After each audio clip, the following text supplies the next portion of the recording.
Talking about shipping, less than a month ago, before a possible strike on East and Gulf Coast ports, the International Longshoremen's Association and the U.S. Maritime Alliance have until January the 15th to come to a new agreement.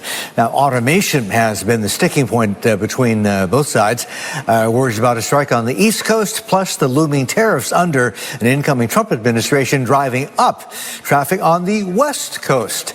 Early data from the Port of Los Angeles shows it is on track to ship 10 million containers units this year, which would be a new record. Gene Seroka is executive director at the Port of Los Angeles. He joins us now live. Gene, great to see you again. Welcome back. Always a pleasure having you on the show. And I guess congratulations on that 10 million number, or hitting that. Seems like you're within spitting distance. With the strikes, we've talked about this before, right? It's essentially East Coast pain equals West Coast gain. I get that. But let me ask you, the strikes that Mandy was just talking about, 7 facilities across the country, Amazon, plus a looming potential a government shutdown within hours. Is that likely to be a challenge for what you do? Well, good morning, Marty.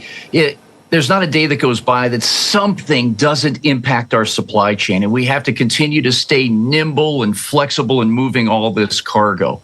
We want to make sure our workers are paid what they deserve. The folks on the dock side, the warehouses, the truckers, they do an immensely great job for us and need that compensation and a set of work rules that benefits them as well. And I think there's been an awakening over the past 3.5 to 4 years, at least here in the United States, in valuing these workers across the supply chain and how much they really mean to this U.S. economy and our communities right here at home.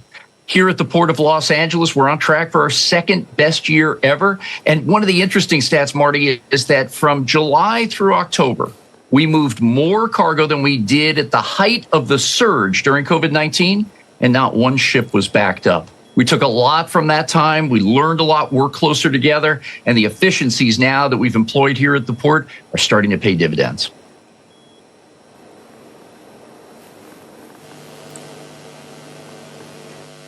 Oh, sorry, I thought Marty was going to jump in. I'd like to ask you, considering we're ahead of the crucial holiday shipping season and looming tariffs, Gene, what are you seeing with regards to shipping costs? Because I noted that just in the past week alone, we've seen shipping costs jump by about $1,000 for that Shanghai to LA route.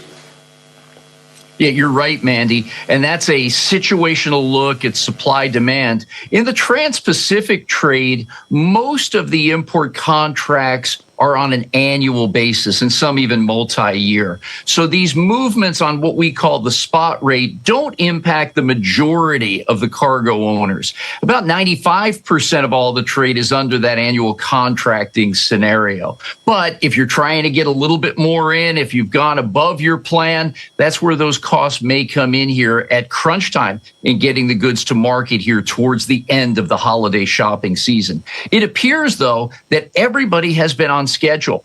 Even though it's more definitional today, our Black Friday numbers at the retail level, more than $10.8 billion in sales, created a new record. And the Cyber Monday at $13.3 billion in retail sales also set a new high water mark. So the inventories across the country in warehouses, distribution, and fulfillment centers looks to be really good. And the American consumer just keeps on buying. And with that November number at 0.7% growth, it outpaced even some of the expert expectations.